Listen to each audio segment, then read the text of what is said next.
So I see everyone is here already.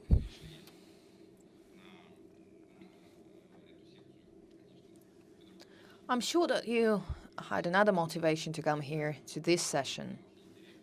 Probably because today's agenda is very interesting. The topic we're going to discuss, it's a complicated one. It's multilateral one, and we will be talking about RegTech and SupTech, about regulatory and supervisory technologies. This is a new area for all the regulatory bodies. It was born as a natural answer of the regulatory bodies to its natural answer to the digital transformation of banking and financial sectors. To start with, to warm you up a little bit for starters, already at the end of the conference, I would like to show you a short video.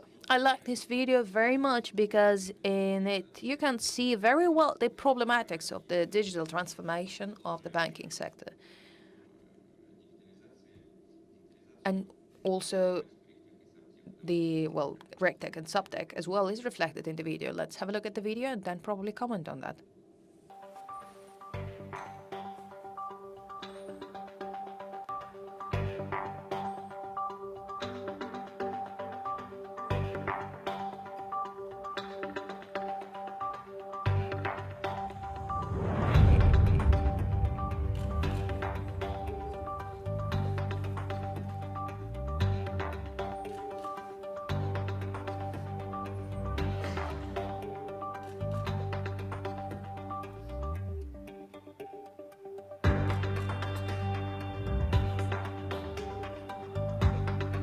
我不去保护隐私，保护隐私是没意义的，因为在目前这个怎么说，网络时代、电子时代、数字时代。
其实这有点像是通过社会关系来就是让这个人觉得有压力嘛，就是我必须好好的遵守这个信用的这个问题嘛，不然就是别的朋友也会知道。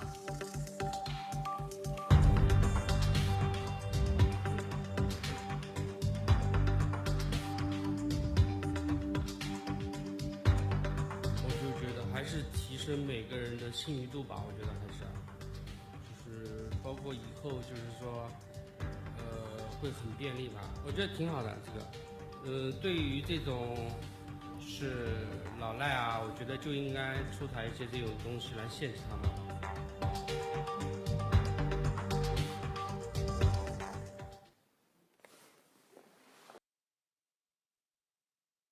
Is that impressive?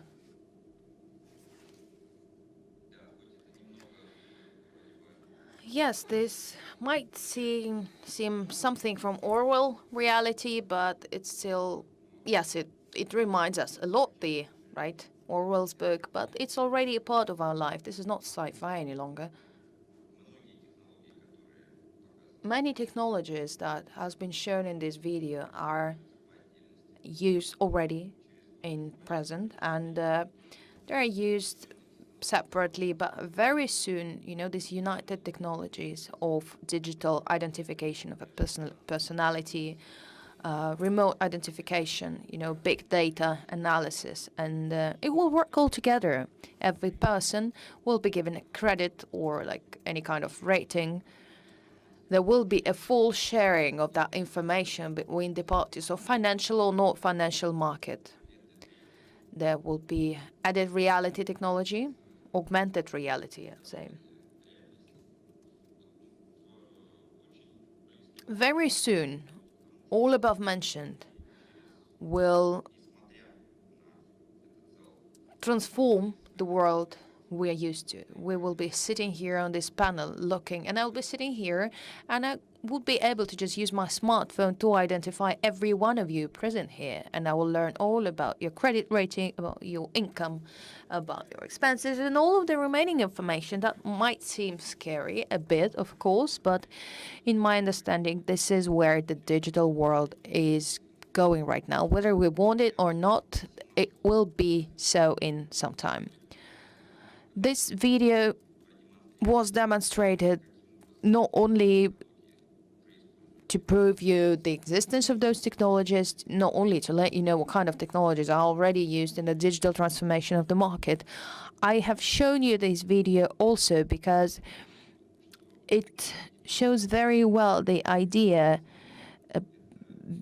that the digitalization, RegTech and SupTech are not only about tech changes. It's not only about technology, actually. It's also about changes in business model and changes in social behavior as well. These are technologies that change the society.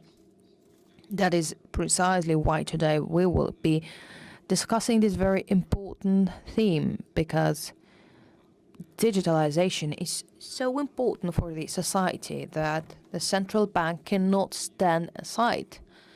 We can't remain passive participants of this process. In our opinion, the central bank shall be and will be the main driver of digitalization of financial sector. To begin with, I'd like to give the floor to Subhash Roy, partner and chairman of International RegTech Association, IRTA. I would like him to make some, general introduction, to share with us his general vision of this RegTech and SupTech. Please, like an introduction to our discussion, because I want all of us to have this general understanding about RegTech and SupTech, what this area of bank and regulatory bodies is about. Well, thank you. I think that was great.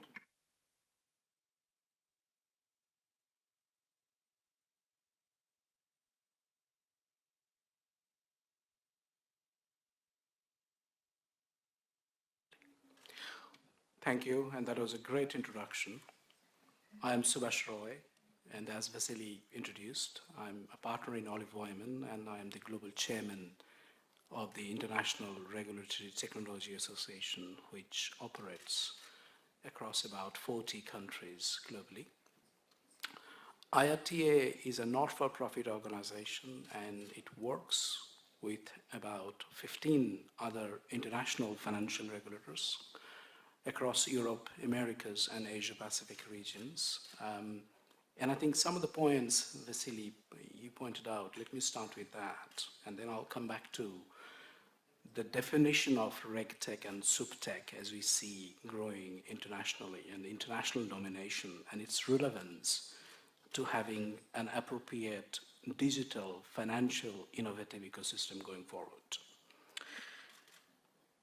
I think we are going through digital revolution 4.0, as we know, but if we look at the near future, we are actually very close to the fifth digital revolution. And fifth digital revolution is all about packaged services. If you look at your smartphone, if you look at the phone that you carry, or if you look at your ebooks like Amazon Kindle, it effectively represents that initial perspectives of fifth digital revolution, where you actually have a device with yourself which is full of services and further potential to give you more. And I think that's exactly where RegTech and SupTech sits. To Vasili's point, digitization is all about changes in business and changes in society and changes in the way we live our life. And thereby, if those are the changes absolutely necessary going forward, what does that mean from a financial regulator's perspective? What does that mean from Bank of Russia's perspective?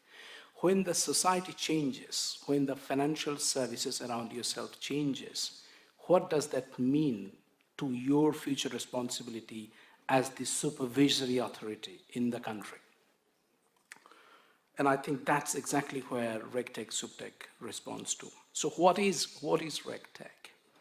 Regulatory technology is all about utilizing same digitization methodology that we see around ourselves around the more disruptive areas. So real-time payments, real-time transactions, real-time information sharing. Because of these fast transactions, the compliance side of financial systems is behind at this point in time, and you're trying to play a catch-up. If we look at the international perspective, the big issues we have, credit risk modeling, for example, financial crime and anti-money laundering, or identifying a malicious behavior around conduct risks. How do you respond to that? When transactions are happening at millions of transaction speed in a minute, if we use manual interventions, do you have any chance of success? I think we all know the answer. The answer is a big no. So RegTech talks about digitizing our three line of defense, digitizing our regulatory framework, automating it, and effectively bringing it real time, close to the execution. SupTech, in addition to that, looks at how those technologies now can be used by the central banks and by the regulators. If we look at some of the initiatives that's going around the world, internationally around ourselves, Global Financial Innovation Network, or GFIN, was set up a few months ago by 11 international financial regulators to foster innovations and actually look at how they can adopt advanced analytics, data science, data semantics to take forward regulatory framework, how they can get into a theme-based regulatory compliance. If we take cybersecurity as a theme, or credit risk management, market risk management as a theme, can we actually create an international regulatory compliance standard using which we as regulators can get the comfort that we need, and regulated entities, the banks of the market, can also respond to that utilizing the same standard. To Vasili's point, could not agree more. The technologies already exist around ourselves. Combination of robotics, process automation, and optical character recognition, for example, can automate document reading. So right now, as a regulator, if you are spending more than half of your time collecting data from your regulated entities, and then spending more time to read that data, have a think, you already have the technology to automate most of that. You cannot automate and perhaps should not automate decision making, but I think that's where the next point is.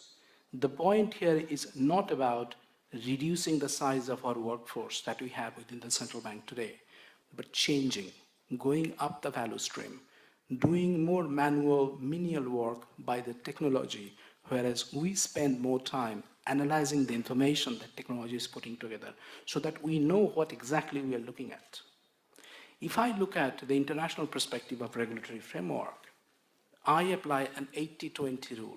What I mean by that is 80% of the time regulators spend to collect information, to collect data, pulling information together on spreadsheets and on Word documents. And after that, they don't really have any time left to analyze that information. Well, tell you what, using the technology, we can transform that ratio so that we actually spend much less time collecting the data, providing the information together. We spend more time analyzing that data. So that's about RegTech, that's about SupTech, that is the future. Few other points to mention around this, which is important. Number one, how do we get there?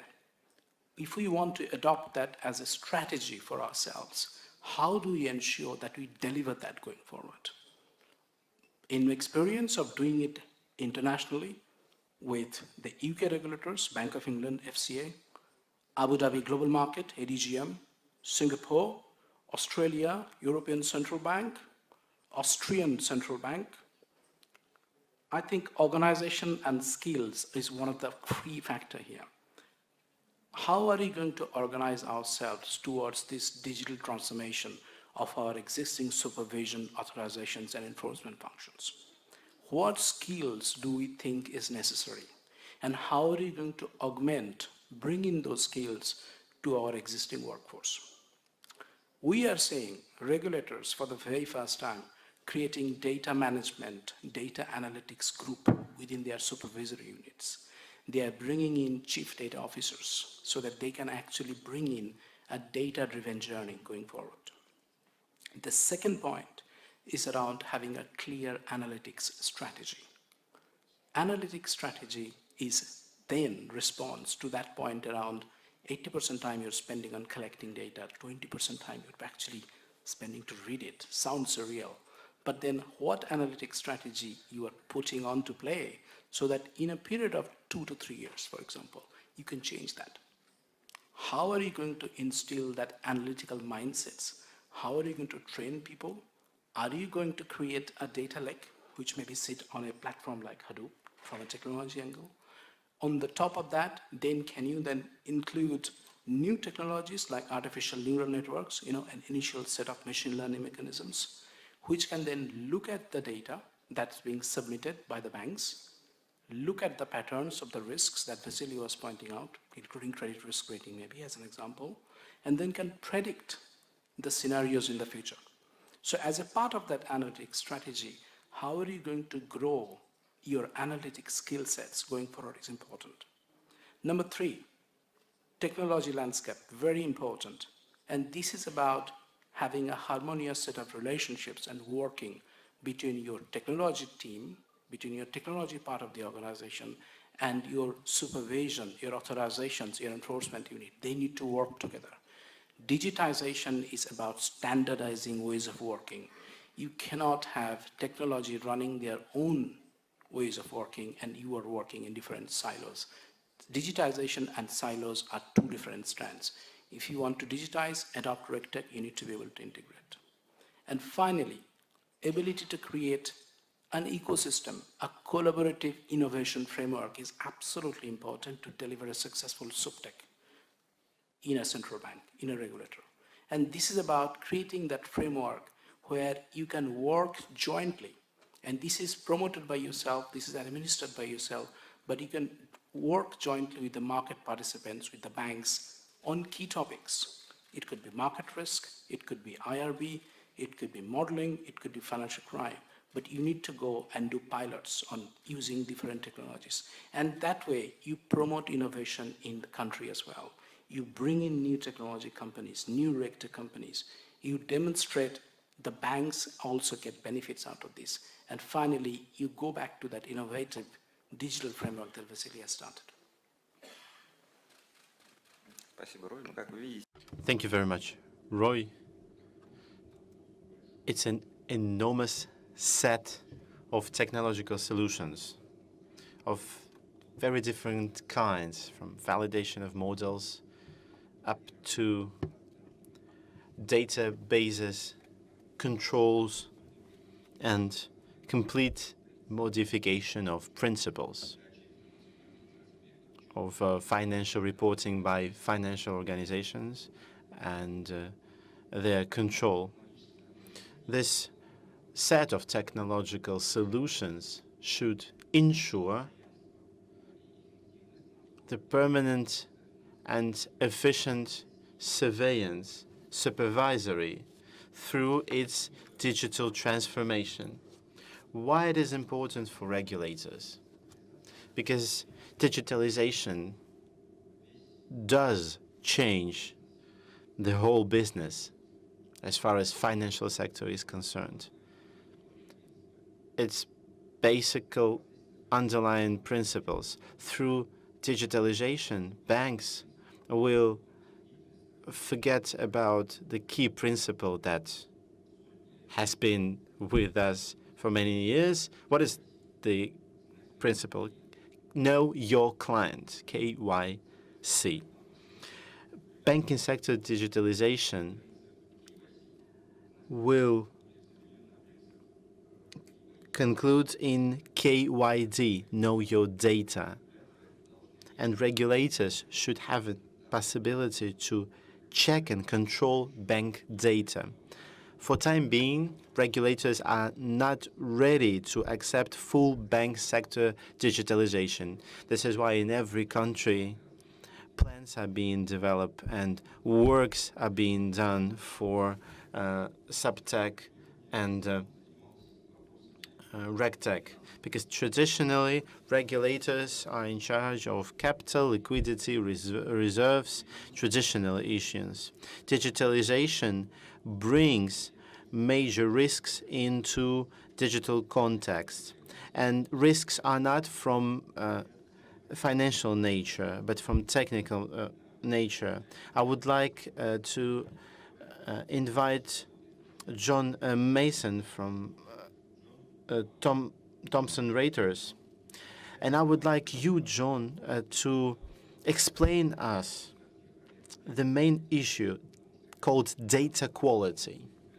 Data quality and the opportunity of regulators to control data quality in banks and financial regulation is a major issue. The floor is yours.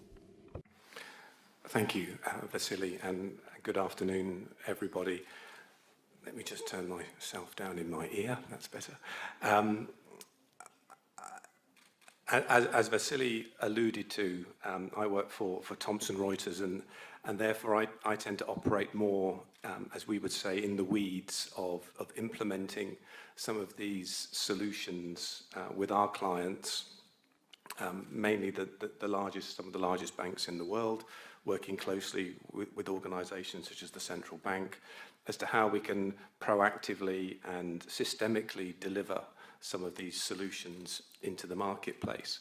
And that means addressing some of the challenges that Vasily touched on there that affect data quality, because it's great to have machine learning, it's great to have artificial intelligence, it's great to have big data, but as we all know, if anyone has worked with data, if the underlying data quality is poor, if it's inconsistent, if it's incomplete, then the ability of those tools to actually deliver meaningful insight and meaningful information starts to diminish. And for the last 18 months or so, my life has been dominated by MiFID II and implementing that regulation within Thomson Reuters, and then helping our clients implement our solutions for meeting those areas. And what we've seen since the 3rd of January, for example, is where the regulator is struggling with a lack of data quality, inconsistent, incomplete data that's coming out of the financial reporting, the trade reporting that organizations are putting into the industry. So data quality is paramount. And if we look at some of the practical examples around KYC, as Vasily touched on, or anti-money laundering, some of those issues have started to become more complex. We have the increase in cross-border transactions, and therefore, as that transaction moves from one jurisdiction to another, then very often there are different data privacy rules, there are different data sensitivity rules, and therefore an organization can't necessarily see the full transaction thread from end to end.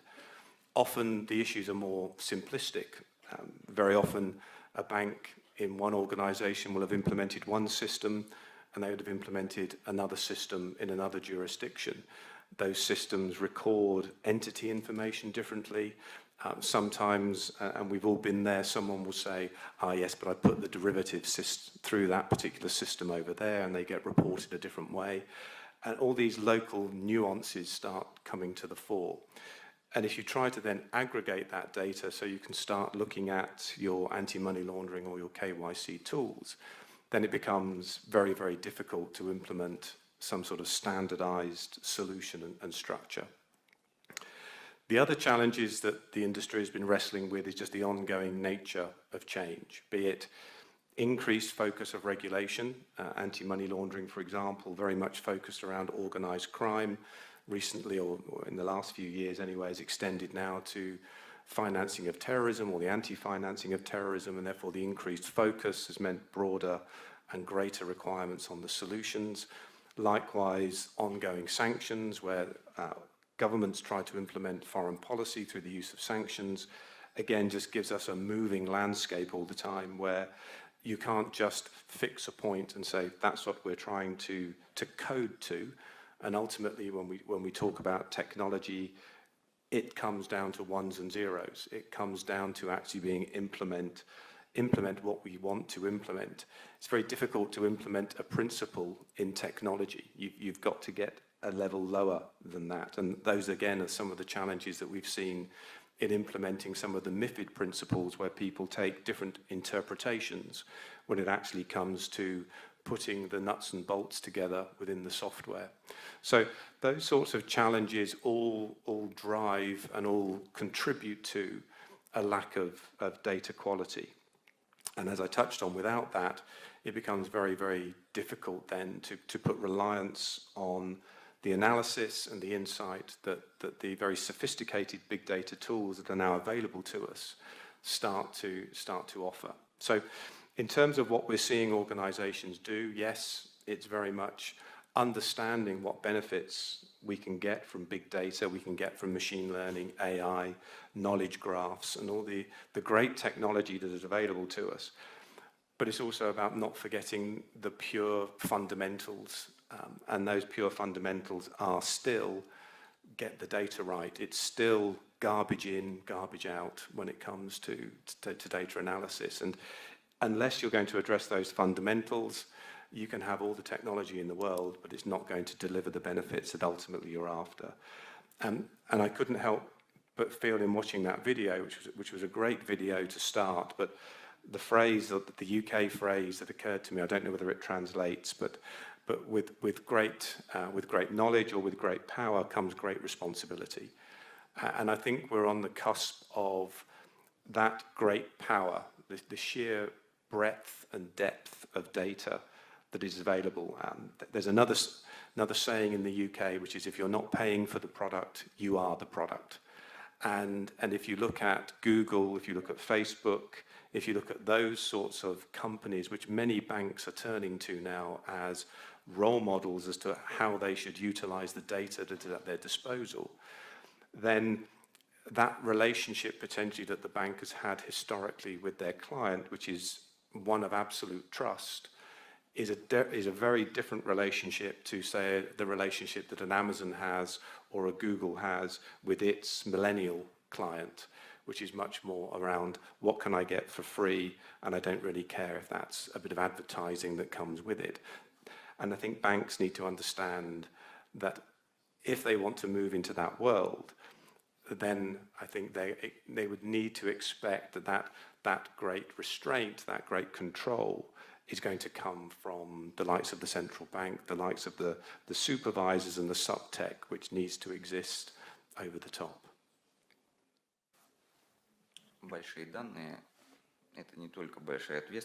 Big data is not only big responsibilities, but also big expenses. We understand it perfectly. And one of the missions of RegTech and SupTech is to cut costs for supervised companies during information interaction and regulatory interaction. When I came to work to the central bank, it was back in 2013, on every conference, banks were asking question, when will you change bank reporting system?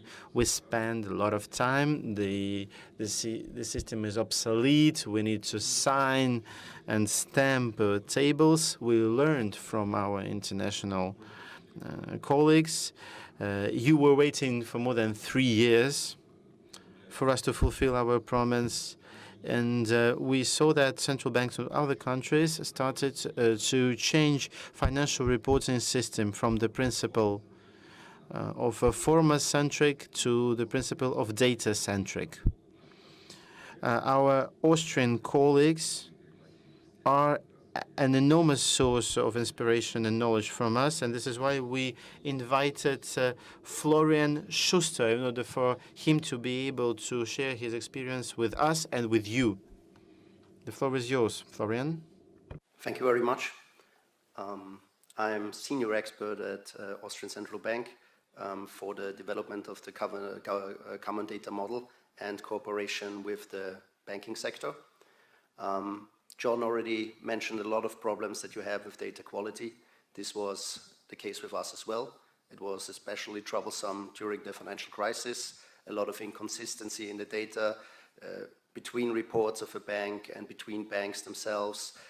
It was an issue for us, and we wanted to cope with that no longer, to sum it up. And our idea was to deal with that, can be summed up in one word, integration. Integration on several levels, 3 to be precise. The first one would be the development of the common data model. We were aiming at, or we still are aiming at, describing the data flow from a banking core system all the way to the reports that are sent to the Austrian Central Bank in a formal language. The idea is also that you have within the data model kind of an input layer. Within this input layer you send data and then it's used for several purposes. If you want an example, you have a loan, you transmit it into the model, and this loan is then reused to create and fulfill several purposes for supervisory and statistical purposes, financial stability, and so on. If you think about that and what this means, it also means harmonization of definitions. If you want to reuse data for several purposes, it's obviously that you have to harmonize the definitions. So this is at the core of what we are doing right now and have been doing in Austria for the last years. And it's important to mention that we do this in a collaborative manner with our banking sector. This is not a project of central bank by its own. No, we invited the central banks and they were eager to join with us in developing this model. We use basically this formal language to describe all the reporting requirements. That also means that if you have a lot of reports covered by the data model, that you basically don't need so much any verbal descriptions anymore for reporting requirements. Any regulation, annexes and guidelines and so on, if it's covered within the data model, those become kind of obsolete. This is a big challenge, of course, especially the the harmonization and standardization of the definitions, but we do this with our banks and they appreciate it.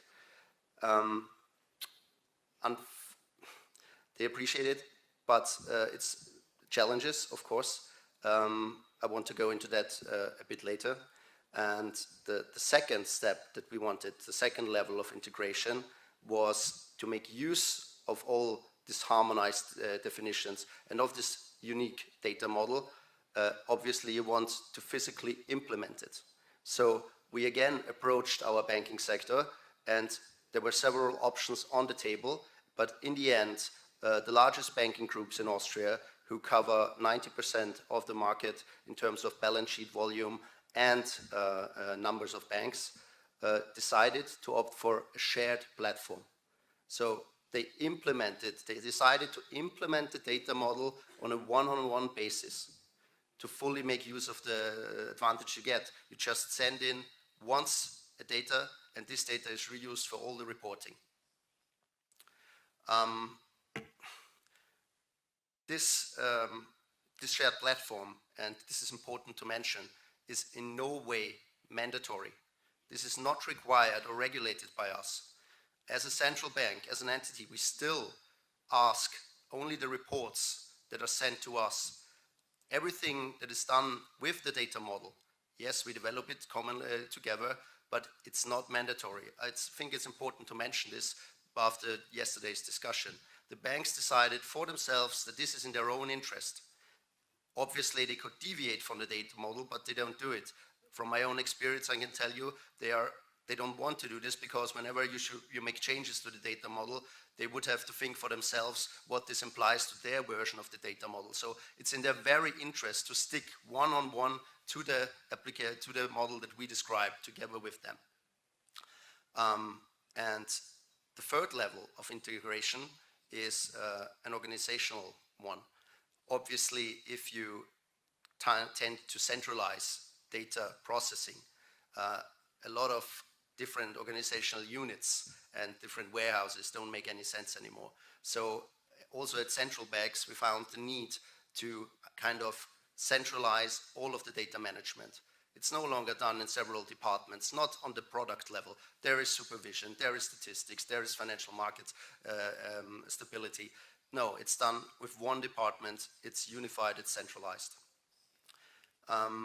So this is kind of maybe one of the biggest challenges, because it's also, as a central bank, we had to change, and the banks have to change themselves too. What do you get out of it? Of course, you have consistent data, eventually higher quality. You have completely a new level of communication with the banking sector. We kind of developed this data model, and now it serves like as a basis or a new language which we talk about with the banking sector. And this is now a more transparent, if you will, communication. We now see this really as a joint endeavor, and this really helps us at central banks, and we believe it's a win-win situation for banks and us. And what do banks get out of it? Well, simple, they only have to report data once. And how they report it to the shared platform, which is owned by our major banks. They've founded a non-profit organization. So what this means is they share the costs. They just send very close to their core banking data, the data to the shared platform. All the costs are shared, and it's then transmitted to us. So centralized data management. And given that we are on a tech conference, we also hope that the common data model, given that this is appreciated by our banks, will be used in the future to also not only for the external reporting from the bank side of the view, so to the authorities, to us as central bank, but also for the internal reporting. This is a very big issue for us. We wouldn't have started this just to get better data for us regulators. During the financial crisis, it very often hit us in discussions that when we were discussing certain phenomena with banks, we were talking about them, but then in the end, we came to the conclusion that we were talking about the issue, but with completely different numbers in mind. Internal reporting was completely off to external reporting. Obviously, this is not a good situation. So when we have a common data model that is appreciated also by the banking sector, maybe it can be used for internal reporting as well. And for the tech component, we think that it's not there yet, but we think that this common data model and this harmonized definition, the standardized definitions, could serve as kind of a platform for fintechs to tap into. And that is one of our visions for the future. Thank you. Thank you very much indeed. That was quite an interesting experience, not only in the creation of tech platform for everyone, to calculate prudential norms, for example, and accountability, but also from the point of view of maximum transition of to this form that can be read by the machine. That would require a lot of work from us and from banks as well, but we have started that already. And now Olga here will describe the project we will be offering to the market. Not exactly the same, but a similar one. And we are using the experience from the experiments made in other countries. And we start already working with some banks in this area. Thank you, Mr. Pozdyshev. I've been listening to previous speakers, and I was thinking that it's a topic that's very relevant for us. This high quality data and good results. This is exactly what credit organizations are striving to when they receive data from their colleagues. This is what we are striving to when we receive data from credit organizations. Central Bank has launched the project called Operational Day. The launch happened at the beginning of 2018. The project was about this transition from data-centric approach of data collection. So it's not about the form any longer. Of course, that will require quite a lot of time. Our goal for now is to define the format, the language, the standard, if you want, that we will use when receiving the information from you. How did we come to this? The answer is on the surface. And I will probably repeat something said by the previous speakers, but I can't help but mention it once again. Traditionally,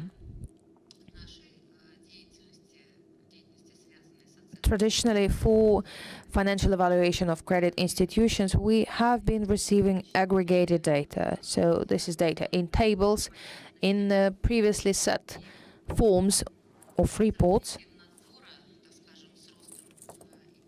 With the development of supervisory authorities, with the development of this field of work, the number of these report forms has grown many times. For now, we have about 100 of various reporting forms, and I think,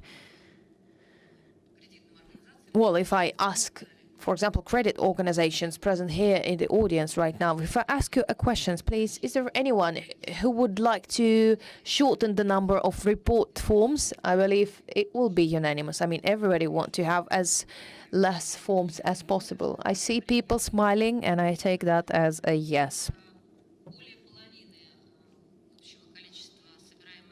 More than half of overall volumes of reported data is used by supervisory authorities. But why did we actually came to the conclusion that we have to first use the primary data, not aggregated data? It's actually about the enoughness of this information, and it's about the information being authentic and giving in time. Let's take an example. For example, the organization issued the credit in August, but the data about that issued credit we only receive at the end of September, which is a couple of months almost. Of course,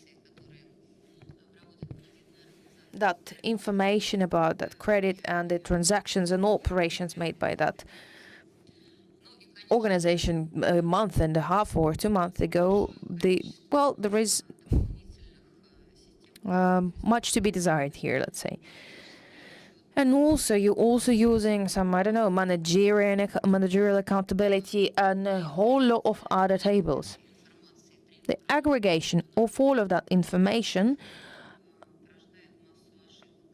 actually result in a lot of mistakes. When you send this information to us, you try to aggregate it in a way, and this leads to a lot of mistakes. We come back with those mistakes to you, and sometimes we have to call you back with the mistakes for some questions. The number of these callbacks, I don't know, it comes to hundreds of times, and everybody actually at the end of the day becomes very anxious about this mutual process, and it slows down the process for us as well, because it actually makes it more complicated for us to understand what is happening in the bank. That is why this Operational Day project was launched. We invited 10 credit organizations to participate in the pilot. It was in August 2018 when we started collecting the primary data. Before we started doing that, we analyzed the operational days used by credit institutions. As the result of that analysis, we'll find out that there is a wide spectrum of various IT solutions that are used by banks, by credit institutions, which meant that we would receive data from different IT solutions. Remembering that, we started thinking about finding a unified standard for this data. So what is happening right now? Together with those pilot institutions that we invited to participate in the pilot projects, we are trying to develop the standards for the collection of primary data. What value does this have for credit institutions? What value does this have for us? Well, I believe I explained that already, because we have a lot of difficulties right now. Why is this important for credit institutions? Well, first, after some time, that will lead to the lower number of the reporting forms that you are actually sending to the central bank, which means cutting expenses, by the way. And secondly, and I believe most importantly, and many credit institutions are thinking about that today, since 1st of January of 2019, we plan to invite a few other credit institutions to participate in the pilot project. Many of you who are here, this audience, especially representatives of credit institutions, please consider our offer. Consider wisely our invitation and start participating in our project right now already, because you will be then very well prepared to this final transition to the data transfer to Bank of Russia. I'm talking here about initial primary data. By the end of 2019, we have this goal to switch to this unified data transfer standard. Well, to conclude, I'd like again to repeat that our goal is to balance that ratio 80 to 20. We don't want to spend 80% of our time on collection and of data and 20% on its analysis. We want to make it quite the opposite. We want to spend 20% of our time on collecting and 80% of our time on its analysis, because it's our time we're talking about. Thank you very much. Thank you, Olga Vasilyevna. That will be another substantial project that we will implement. That project has been already described in consultative report of the Bank of Russia dedicated to RegTech and SupTech. You might want to read that document. Another important area of Reg and SupTech development is model risk management and model risks control, because in banks they have more and more, their own solutions related to risk management, and they base those decisions on their models that they use. I mean, the models, as you can understand, can be totally different because they might be based on the simplest principles or some more complicated behavioral models. And we have to still learn all about that, because the regulators have to, the supervisory bodies, they have to understand how banks actually manage their risks. It's quite important here that the largest Russian bank has adopted its strategy to digital transformation and its incorporation into this new financial system, Sberbank, I'm talking about, and it is the first bank on the Russian market. And by the way, its internal models of credit risk were validated. We're talking only about internal models yet. So I would like to ask Mr. Alexander Vedahin here, first Deputy President of Sberbank Board of Sberbank. How do you actually validate your models? What part of this information you give to regulatory institutions? And what is your opinion actually about RegTech, SupTech development, please? Thank you, Mr. Pozdyshev. First, let me tell you how pleased I am to be here between two regulatory bodies who are actually watching us, this Austrian National Banks and Central Bank of Russia. Thank you for being here with me, and thank you for having me. Now, coming back to what Florian mentioned, in Austria, in Europe, we are a small bank, and we are using that general system. It's called IRZ. It was mentioned by Florian, and it saves that a lot of money, and it actually takes a lot of headache from us. And the Austrian system, I mean, is just a lifesaver. To create a core system that actually makes reports for all of the European regulators, to make that on our own, that's not real. We use this IRZ. We're regularly paying some amount of money, and it works pretty well, by the way. So that was my remark on the previous presentations. Now back to your questions about our ways of operation. Indeed, we are facing serious challenges that we are answering together with the regulatory authorities, together with the Bank of Russia. Yes, we are a bank, though we are moving towards an ecosystem, and well, let me skip that. So, anyways, we've created a lot of scoring models that help to forecast everything from behavior of the client to the credit issues. And the latest model that we've developed is the rate of credit in 7 minutes. So from the application, the whole analysis of all of the documentations, it all takes 7 minutes only until the client gets the money.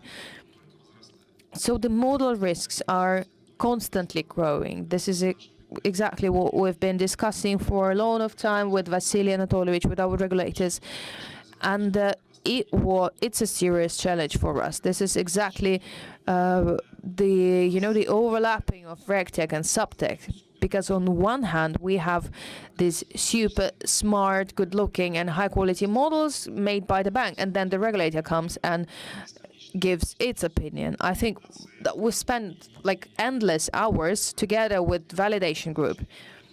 We had two main goals: to interpret model clearly and to deal with the constantly changing models. Those who feel that they're not ready yet for R&B, well, we've overcome that. The most complicated thing was to interpret our scoring models, because they were mostly built on neural networks, because those can not always be interpreted. But when we had a common look on that, we managed to do that. The second answer was, please come, we're going to validate your networks.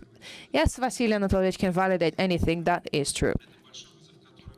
So that was a serious challenge that we've overcame, and we did it.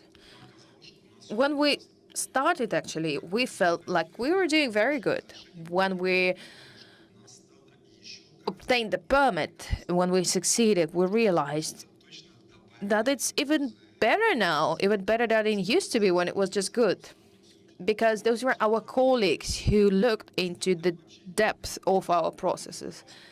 And of course, without data, it doesn't work. Besides the constant validation of your models, the next question they're going to ask you is, please show me your data. Well, of course, we've been being together for 7 years of collecting the data in correct formats in right places. So it wasn't so hard to find and to give them everything. But sometimes even we had some problems. And thanks to that data transparency, actually, our models are predictable and efficient. We still have a lot to do. We still have a lot ahead of us. We're constantly changing the models. We're constantly working and talking with the regulatory bodies. We develop all together, and we felt the value. We now understand the value of that work. Now we're doing automated modeling. I'm talking about models building themselves. If you have a good model, then, well, you might want to think about that as well.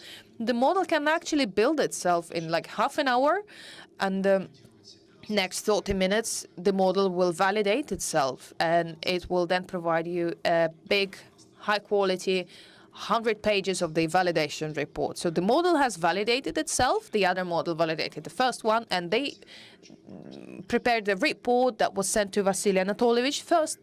For now, we still have to read it, but when we had the RegTech models, there will be other models reading our reports of our models. Yeah, but still the model is going to send the report to the Bank of Russia anyway. So yes, we felt we felt all the perks of doing that. And the second story, here, the operational day, that project mentioned by Madam Polakova, we are one of those banks participating in the operation day. We are very enthusiastic about that. And it goes from the bottom, like, because our colleagues, they want to participate. They want to use the API. I don't know, that single layer, whatever Florian was mentioning here. They want to get this access to regulatory body because we don't want that, because there are so many expenses. It's very hard to constantly answering all of those questions of them, what do you have here? What do you have there? Why is this change here? We really have to be more focused. We really have to pay more attention to problematic issues, and all the remaining stuff. Well, the regulator, like on a daily basis, they receive a set of data from us, and they, with the AI, with machine learning, regulator understands whether there is any problem or no, and then they decide whether they have to invite the CRO, CFO, or whoever, and then there is this targeted question which will help us to save money and time. I will do my best to transform Sberbank in the first bank who will be the most transparent and open in this operational day project. Thank you very much. While we've learned to build and validate credit risk analysis models only, we're now talking about credit risks only. The next step will be operational risks, which means model for evaluation of operational risks. We are now preparing for that. We are teaching our employees to work in this area. Operational risks play quite a significant role in general risk map of Russian banks, and we believe that the correct analysis of operational risks of any single taken bank is crucially important for risk management in general. But I would like to remind you that to achieve that, banks will need to have a database for operational risks that goes back not less than 5 years ago. So if you have an individual model of operational risks, then you will have to start preparing your databases. We will need your data for 5 years, because the quality of the data, as our colleagues have told here, is very important to us, and we will not compromise here. This panel would not be complete without the representative of fintech industry, actually. So when we were preparing the panel, when we were planning it, we had a list of regulatory guys, risk consultants, large banks representatives, and I felt it would be interesting to hear from the representative of this new industry itself. I would like to learn more about the relationship with this new industry and regulatory bodies. There is this dialogue between the regulator and financial industry, and regulatory sandbox in this dialogue plays quite a significant role. In various countries, there might be different ways of building this sandbox. In some countries, it is a business simulator, for example, or like a fighting sandbox. Is it the simulation, or it's just a real piece of the market that you put in the sandbox just to test these new technologies? It's important to discuss the copyright preservation, the preservation of the right to this technology. This is also very important, because during the regulatory sandbox operation, by the way, the technology might change, or one of the participants might change. So there are some legal issues. We will discuss those. This is a part of our consultation report. I mean, how do our Russian regulatory sandboxes work, besides the fact that we will only let the kids with clean hands play in our sandbox? We are going to build our industry here together in the sandbox. So I would like the rep of the fintech industry, Mr. Maxim Chernushenko, to explain us, to share with us his experience of communication with regulatory bodies of foreign countries, because, well, this experience is very interesting. Maxim represents Russian team who used Russian development But they're doing their fintech business not in Russia, but in 5 or 6 Asian countries, and they're quite successful in that. Why, by the way, you're working abroad? This is how it goes historically, Mr. Podyshev. It will be a part of my presentation, jokes apart. Thank you for your introduction. Yes, indeed, I am the fintech that many of you try to regulate. I'm a founder and chief executive officer of Cashwagon Company based in Singapore and works in Asian development market, Indonesia, Cambodia, Sri Lanka, Philippines. Until the end of this year, we'll be in Malaysia, for instance, and then in India and Myanmar. We are an online lender, or you may call me alternative lender, and we move towards what is called neobank because we learn how to raise money in Europe and maybe one day in Russia, adding passive or quasi-passive component to an active component of our business. I'm very glad to pinpoint, as Mr. Podyshev has already said, the brain of our company is Russian. We have now 900 employees. We are almost 2 years old. 100 employees are in the head office. 80 among them are located in Moscow, 20 in Singapore. Main tech experts working on lending are located in Russia. When I was invited to present at this conference, I accepted the invitation with pleasure. Asia seems to be far away, and I hope you will like my presentation about our relationships with regulators from different countries. I will give you a couple of case studies from regulatory activities in Asia.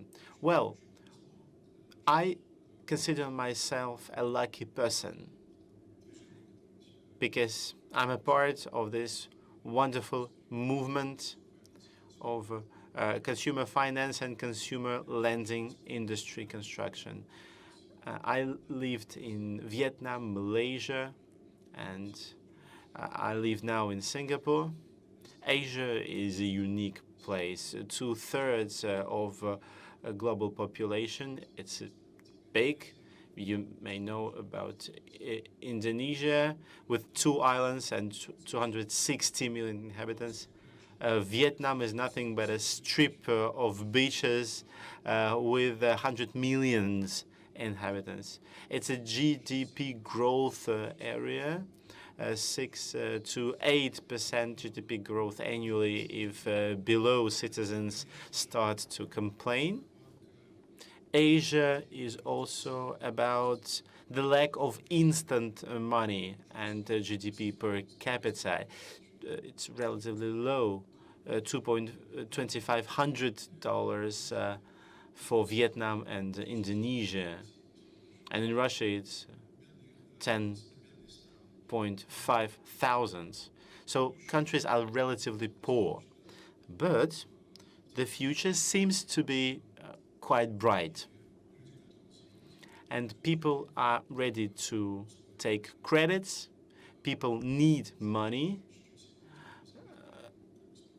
because they believe that tomorrow will be better than today. But credit industry just doesn't exist. Russia was in this position 20 years ago. So it is the right place to be right now.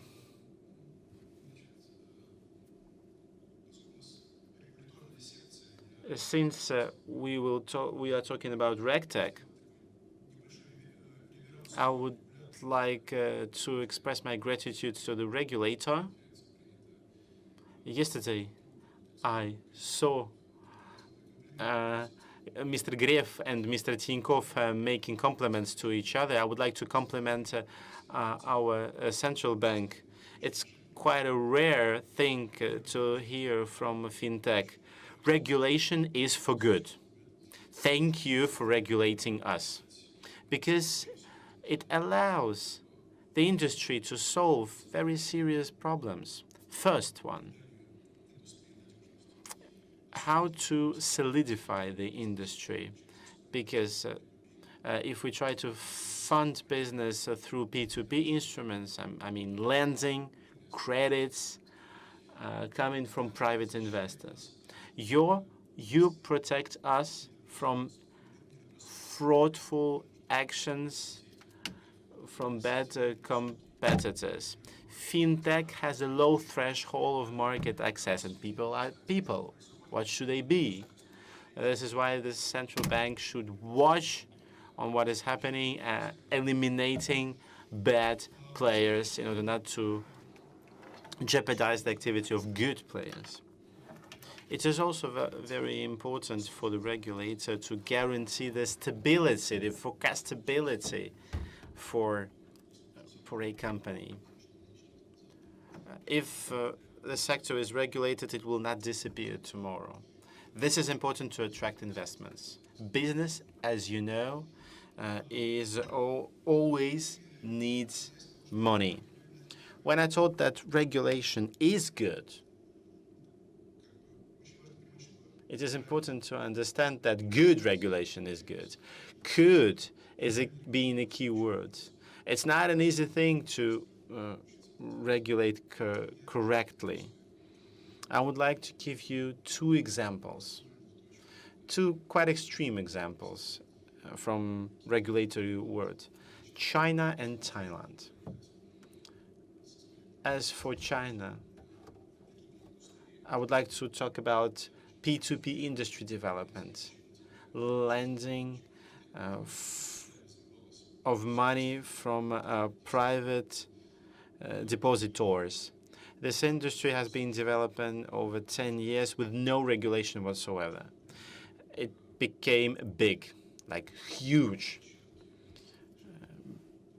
Big platforms grant around $8 to $10 billion in credits. And a platform ranked number 20 grants $1 billion in lendings. An overall amount of platforms was 200,000 as for the beginning of the years. Since regulation didn't exist, some fraud happened.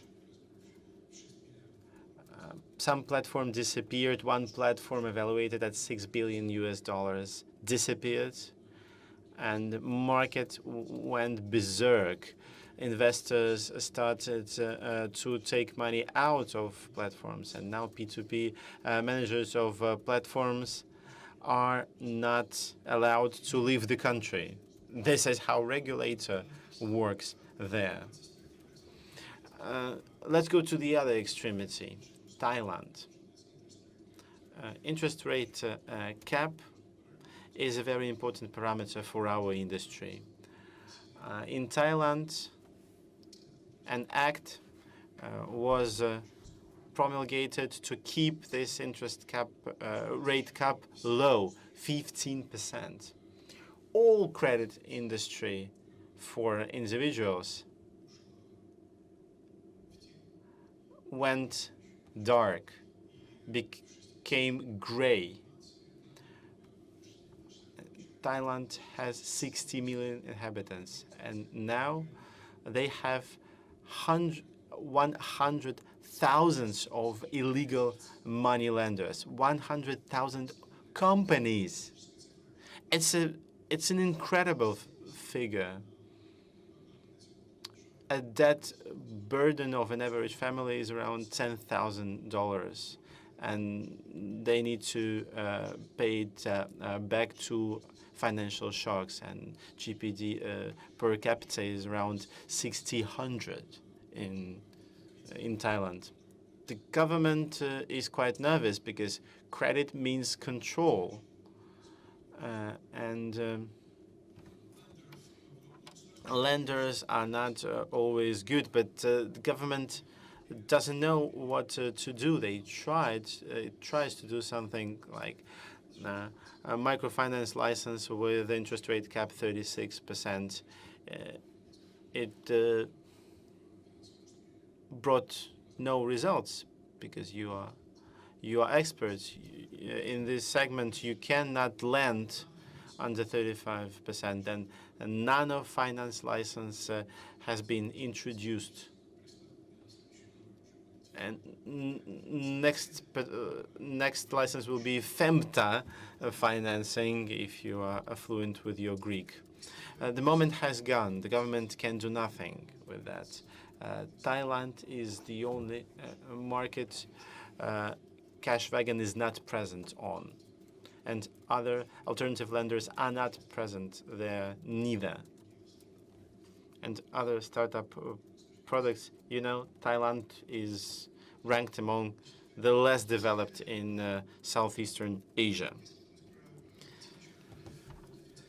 Think about things that are important for fintech. I will mention only two. First, of course, good license or licenses allowing to enter the market quite smoothly and with no big expenses. And to give you a positive example in this context, I would like to talk about Philippines. It is a good market. You can buy a lending or financial company license for $200,000 only.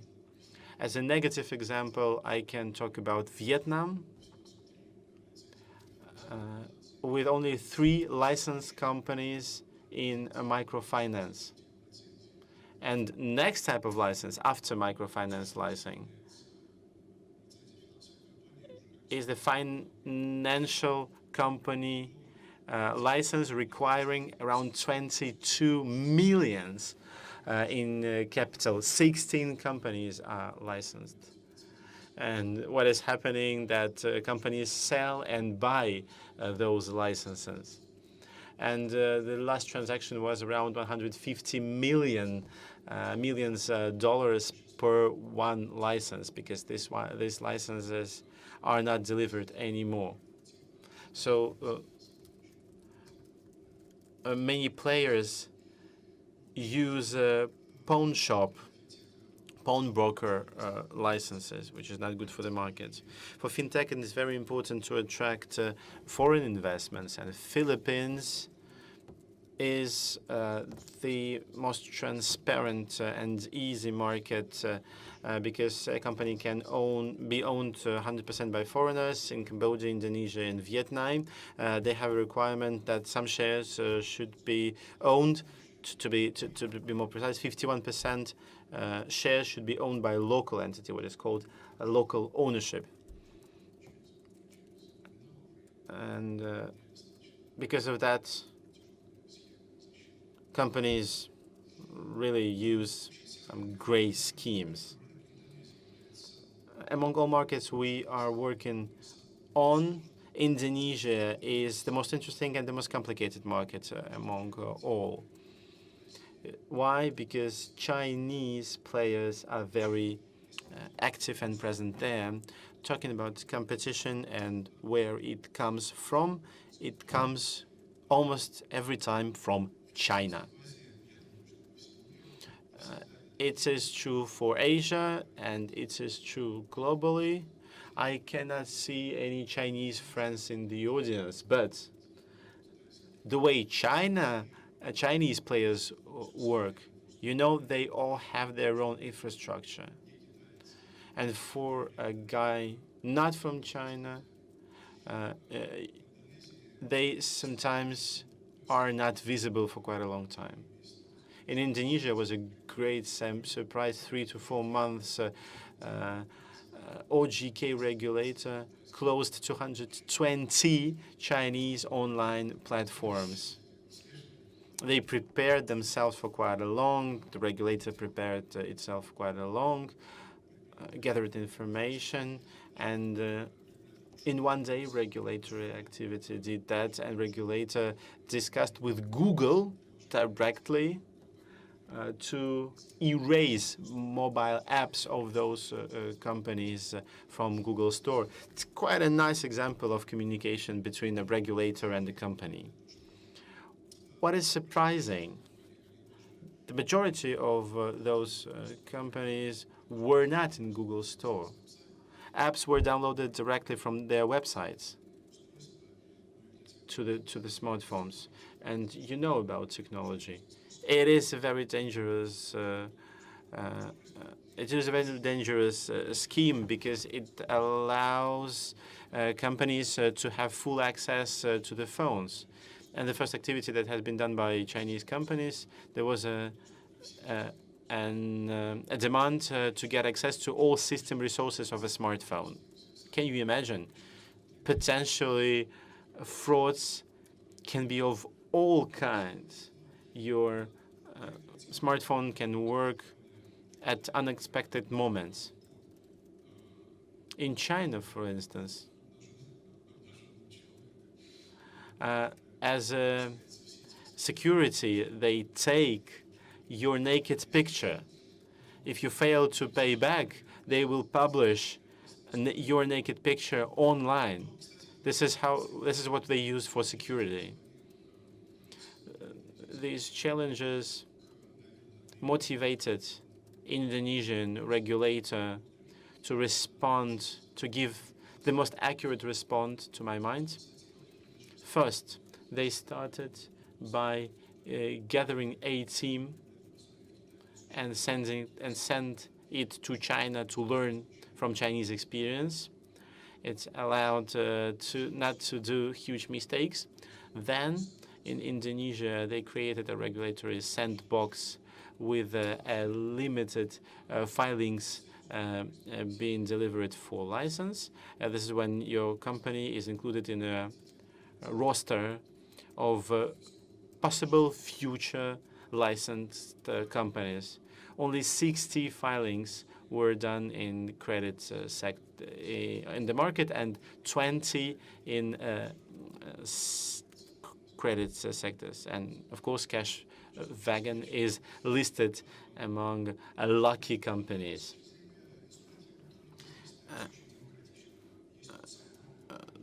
Tool-wise, everything is very democratic. A group on WhatsApp is created with all CEOs from alternative lenders. This group is moderated and created by a team from state regulator. Sometimes at 10, 11 p.m., a regulator sends an SMS saying that 9 a.m. next morning, a meeting is scheduled. The regulation is very democratic and dynamic.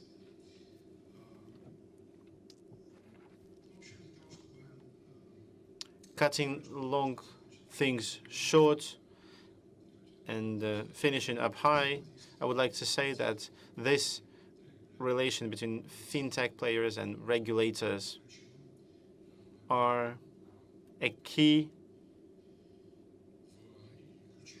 chain link to ensure efficient and secure development of fintech sector. And I deeply hope that in Russia, the communication style will be the same. And I hope that it will bring us to the situation when the regulator will be fully informed about what is going on, and it will be able to provide good governance, and fintech players will be able to create new fantastic technology for the society, allowing us to move towards the future. Thank you very much for your attention. Thank you, Maxime. Quite a nice report from the new industry. I will cast that in stone. Regulation is good. Regulator has to change because regulated industry is being changed. And the regulator has to adapt itself to these changes. I don't think that me, myself, or Olga Vasilyevna will create a WhatsApp group in which we will discuss with the banks questions, including measures being used. There is, by the way, another aspect, this gamization, but I doubt we're going to make a quest, called banking supervision.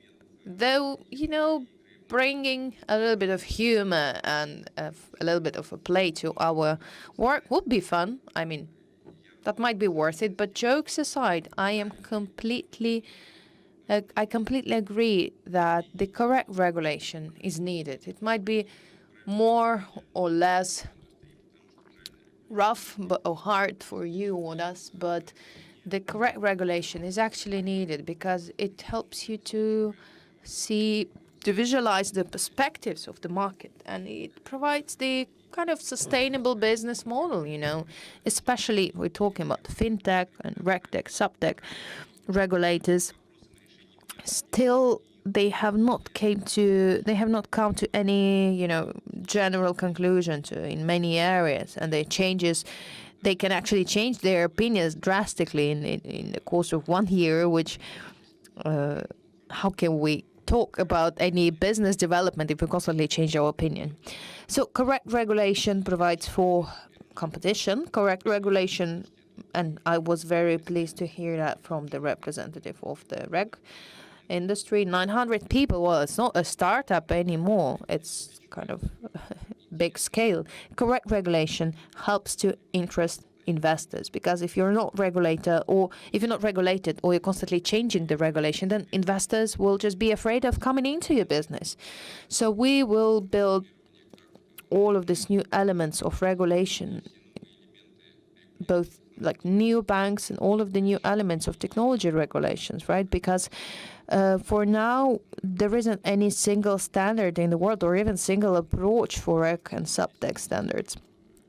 They're just at the very, very beginning of being formed. I believe we have all the necessary prerequisites to not only build this new field of work for us, because, well, it will stimulate financial development, it will provide for its transformation, and it will actually control and manage new risks. But also, I think that we'll be able to share our experience, and our experience might be, adopted by other regulatory bodies. To conclude, I'd like to make this short quiz, short question, short answer to every participant of the panel. Please, let's do that one by one, and then we'll do Q&A. At the end of the day, in your opinion, what is the most important thing for further development of RegTech and SupTech? 1, 2, 3 main things that are crucial for the development of Reg and SupTech, please.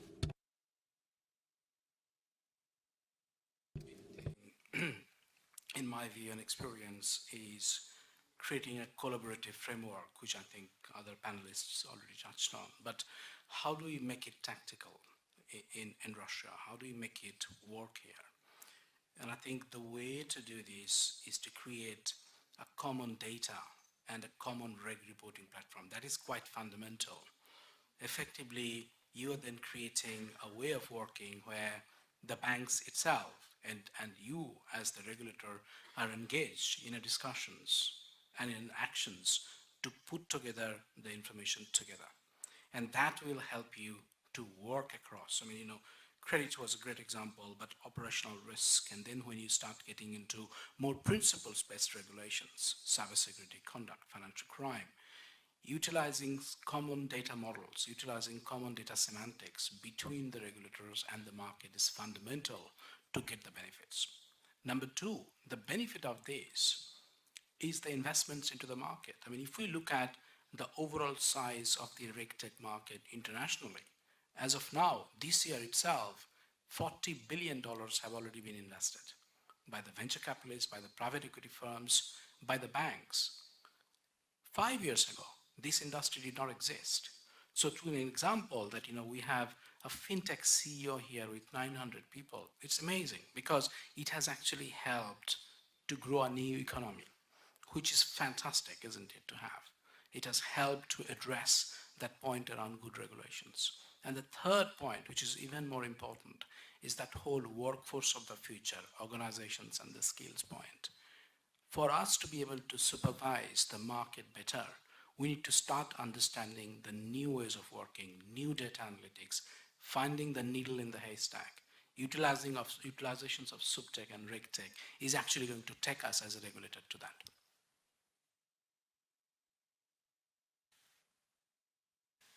Thank you. First thing, I'm going to claim some solidarity with Maxim from the fintech side of things. We're just an old fintech. When we started, fintech was a pigeon and a message wrapped around the leg. And technology has evolved a lot, I guess, since those days, 168 odd years ago. I think in terms of one or two key messages, I think the panelists have touched on it.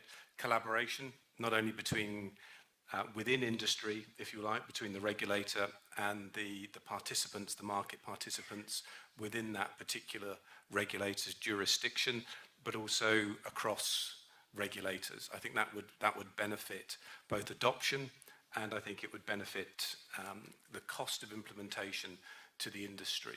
I think if we can see those sorts of standards, because the trouble with standards is we end up, particularly in Europe, with something like 27 or 28 of them, because each of the national competent authorities ends up developing their own particular version of the standard. That doesn't necessarily help the industry. So where we can standardize cross-regulator, I think the cost and the adoption therefore becomes much more agreeable, and that's exactly what the industry wants as well.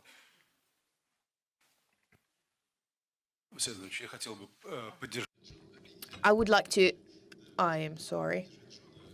to support John here. For us as a Pan-Asian player of the market, it's especially important that regulatory decisions, they should be global. Because now we see how every country is obliged to invent something new and to find a way to cooperate, right? To work somehow. And our technologies are global 100%. Cashwagon mobile app or our website is identical, regardless the country the application is coming from, by the way. So I would like the regulatory bodies to work in the same way. I want the regulators to use this global approach in their regulation. And probably we'll see how it's going to be developing. Probably some cluster solutions might be used, right? For example, when in Asia, you make one cluster, Russia and CIS, you make another cluster, European Union, there is a third cluster, and then we would probably bring it all together at the end of the day. I hope this will happen someday. I am not being original right now, but I'm sure that for Reg and SupTech development, the main prerequisite here is the dialogue between the regulator and the market participants, obviously. Today's discussion is just another proof of that. It's just another proof to the fact that only during the dialogue we could find some common grounds, we could find some common language, if you want, and only this way you can find value for both sides. Of course, the regulators are very much interested. We're very much interested in obtaining high-quality data because we want to be correct in our conclusions, which lead to the decision-making later on. And we understand how interested the market is in correct regulation. I completely agree with you. I agree that helps develop healthy competition. And of course, cooperation and dialogue is the most important thing. This is exactly what we need today to develop RegTech and SupTech. I am sure that there is no doubt that without the development of these two areas, we won't be successful in the future. I'm next. Okay, Maxim has talked already. I have 3 notes here. Number 1, general unified requirements and general way to exchange data, and this has to be unified and validated for all of the system. Second, market involvement, and third, persistence of regulators. Well, it's already live. Regulators are already persistent, so. I can only agree with my colleagues here. The key aspect is collaboration, and collaboration on a more broader aspect, because on a national level, it kind of limits the development of RegTech. So I'm looking to the future, and maybe not globally, but at least on the European level, that there is more the harmonized definitions, a common data model, and so on. That would certainly create a bigger market for RegTech and probably help the industry. Thank you.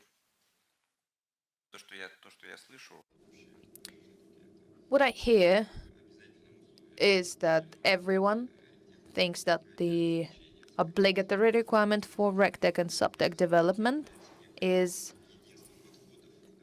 common approach, I'd say, or at least common vision based on unity of approaches, not only within one jurisdiction, but within different jurisdictions as well. I share this opinion. This is a very important stage and very important step in the development of RegTech and SupTech, which is still a bit chaotic, this development. Even within one European Union, if you wanted to take this example, 27 and 28, totally different rules, right? And it's not exactly making it easier for us when we're trying to apply some trans-border structures. So the goal is to work together with the industry. Yes, Olga here mentioned the necessity of the dialogue, which is, of course, a very important element. So to work together with the industry on the vision, on the solution, to define priorities, to develop technological solutions, choose those at least, that will provide for this transition. In order to work together with the industry, we've written our consultational report, which we kindly ask you to read. We will discuss that one, and after this discussion, we will probably, I don't know, we probably have forgotten something, or, well, you might want to add something. After we discuss that consultational report, Central Bank, together with financial industry, will develop a roadmap for the development of RegTech and SupTech. We plan to complete this work by the end of the current year. With this, I'd like to thank all of the participants of the panel. I'd like to thank all of the people who came, for being so brave, for being so passionate, and for being so interested in hearing us out. Thank you very much.